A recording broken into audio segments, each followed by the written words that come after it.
ሰላም አለይኩም ወራህመቱላሂ ወበረካቱ። ውድና የተከበራችሁ የነጃሺ ቲቪ ተከታታዮቻችን እንዴት ናችሁ? የምትወዱት የምትናፍቁት ሳምንታዊ የነጃሺ ቢዝነስ ፕሮግራማችን እነሆ ሰዓቱን ጠብቆ ወደ እናንተ መድረስ ጀምሯል። በዛሬው የነጃሺ ቢዝነስ ፕሮግራማችን አጫጭርና ወቅታዊ የቢዝነስ መረጃዎችን እናደርሳችኋለን።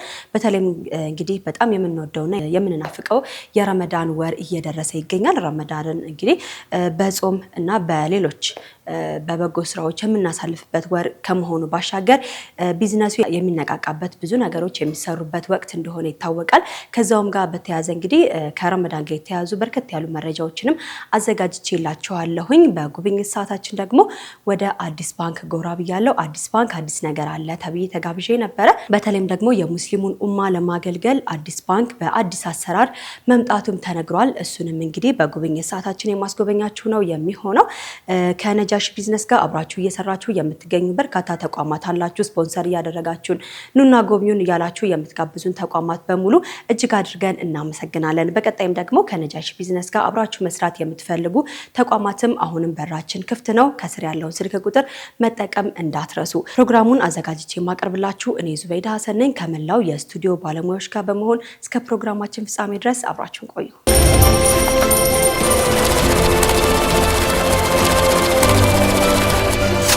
ያደረግነው የነጃሺ ቢዝነስ መሰናዷችን አጫጭርና ወቅታዊ የቢዝነስ መረጃዎች ናቸው። መግቢያ ላይ እንዳልኳችሁ ከረመዳን ወር ጋር የተያዙ የቢዝነስ መረጃዎችን አደርሳችኋለሁኝ። እንግዲህ ቀዳሚ ያደረግነው የሀገር ውስጥ የቢዝነስ መረጃ ነው። በሀገር ውስጥ የቢዝነስ መረጃችን በረመዳን ወር ኢትዮጵያ ለኳታር የስጋ ኤክስፖርት ልትጀምር መሆኑን አስታውቃለች። ተቋርጦ የቆየው የስጋ ኤክስፖርት በረመዳን ወር ዳግም ይጀመራል ተብሏል። የግብርና ሚኒስተር አዲሱ አረጋ ከኳታር አምባሳደር ሳዳ ቢን ሙባረክ አልናህያም ጋር ባደረጉት ውይይት ከዚህ በፊት በተለያዩ ምክንያቶች ተቋርጦ የነበረውን ከኢትዮጵያ ወደ ኳታር የሚላከውን የስጋ ኤክስፖርት በመጪው የረመዳን ወር የሚቀጥል ይሆናል ተብሏል። ከታላቁ የረመዳን ወር ጀምሮ ከፍተኛ መጠን ያለው የስጋ ምርት ከኢትዮጵያ ለመውሰድ የሚያስችላቸውን ጉዳዮች ላይ ሚኒስተሩና አምባሳደሩ ሰፊ ውይይት አድርገው መግባባት ላይ ደርሰዋልም ነው የተባለው። ከኢትዮጵያ ወደ ኳታር የሚላከው የስጋ ምርት እንደገና መጀመሩም የስትራቴጂካዊ እርምጃ ሲሆን የእንስሳት ምርት ወጪ ንግድን፣ የእሴት ሰንሰለትን ለማጠናከር ያግዛል ሲሉ የግብርና ሚኒስተር ናቸው ያስታወቁት። የውጭ ምንዛሬ ግኝትን ለማሳደግ እንዲሁም ደግሞ በባህረ ሰላጤ ሀገራት መካከል ያለውን የወጪ ንግድ ትስስርን አጠናክሮ ለማስቀጠልም ሚናው የጎላ እንደሆነም ተዘግቧል።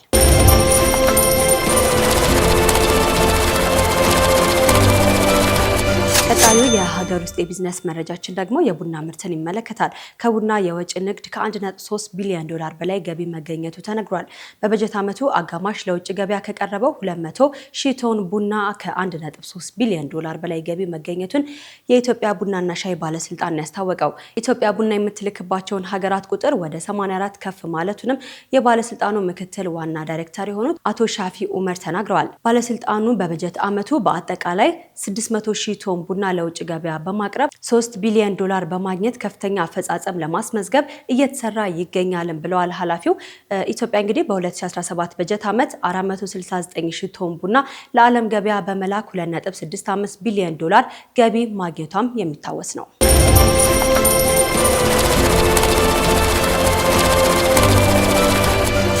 የተገኙ የቢዝነስ መረጃዎችን ደግሞ እናድርሳችሁ። ቀዳሚ ያደረግነው የረመዳን ወር መዳረሱን ተከትሎ ዓለም አቀፍ የቴምር ኤክስፖርት መጠን በ30 በመቶ ጭማሪ ማሳየቱ ተነግሯል። ከፍተኛ የቴምር ምርት አምራች የሆኑ ሀገራት የኤክስፖርት መጠናቸውን በከፍተኛ ደረጃ እያሳደጉ ይገኛሉ ነው የተባለው።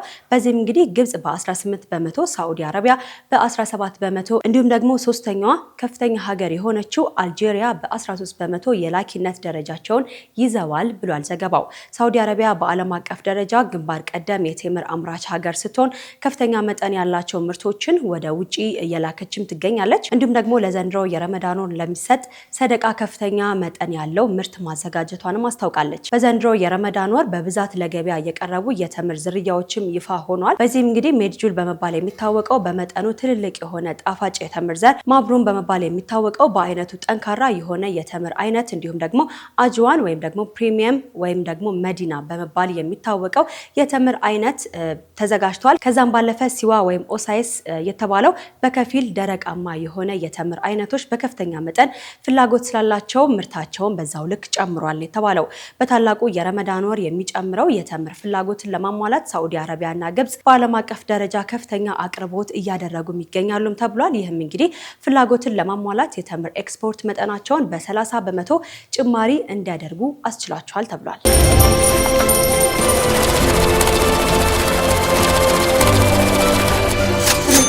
በያላችሁበት ሆናችሁ ምርጫችሁን ነጃሺ ቲቪ አድርጋችሁ ነጃሺ ቢዝነስ ፕሮግራማችንን እየተከታተላችሁ ትገኛላችሁ። አጫጭርና ወቅታዊ የቢዝነስ መረጃዎችን እያደረስናችሁ ነው። እንግዲህ የመጨረሻ ያደረግነው የቢዝነስ መረጃችን ደግሞ መስጂደል ሐረምን ይመለከታል።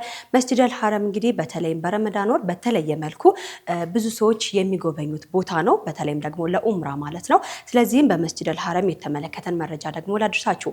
መስጂደል ሐረም በዓለማችን ላይ እጅግ ውድ የሆነ ህንፃ ተብሏል። በየጊዜው የሚሰራው የግንባታ የማስፋፊያ ወጪውም ወደ 100 ቢሊዮን ዶላር ይጠጋልም ነው የተባለው መረጃው። ሌሎች መረጃዎች እንደሚሉት ደግሞ እንዲያውም እስከ 120 ቢሊዮን ዶላር ይደርሳል ያሉም ነው የሚገኙት። በዚህም በመካ የሚገኘው ታላቁ መስጂደል ሐረም በዓለም እጅግ ውድ የሆነ ህንፃ ሆኖም ተመዝግቧል ተብሏል። የመስጂዱ ሰፊ ግቢዎች፣ ረጃጅም ሚናራዎች፣ ውስብስብ የእብነ በረድ ስራዎች፣ የላቀ መሰረተ ልማትና ከዘመናዊ ምህንድስና ጋር ያለ እንከን የለሽ ውበት የተሰሩ መሆናቸውንም በርካቶች እየመሰከሩለት ይገኛሉ። በርካታ አስርተ ዓመታት ውስጥ የተለያዩ ማስፋፊያዎች የሚሰራለት መስጂደል ሐረም ለበርካታ ባለሙያዎች የስራ ዕድል መፍጠርም ችሏል። እንዲሁም ደግሞ በየዓመቱ በሚሊዮን የሚቆጠሩ ምዕመናን ሀጅና ኡምራ ለማድረግም በመስጂደል ሐረም እንደሚሰባሰቡም ይታወቃል። ባለፉት አስርተ ዓመታትም እስከ 4 ሚሊዮን የሚደርሱ ምዕመናንን ለማስተናገድ ሲባል ከፍተኛ የሆነ ማስፋፊያ ተደርጎለታልም ተብሏል።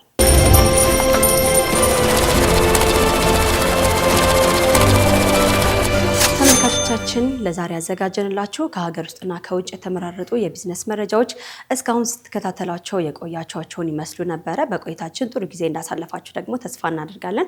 ቀጣዩ መሰናዷችን የጉብኝት ሰዓታችን ነው። መግቢያዬ ላይ እንዳልኳችሁ በዛሬው የጉብኝት ሰዓታችን ወደ አዲስ ባንክ አክሲዮን ማህበር ጎራ ብለናል። አዲስ ባንክ አክሲዮን ማህበር እንግዲህ የሙስሊሙን ኡማ ለማገልገል ሙሉ በሙሉ ከወለድ ነፃ የሆነ ለመጀመሪያ ጊዜ ማለት ነው የባንክ አገልግሎት አስጀምሯል።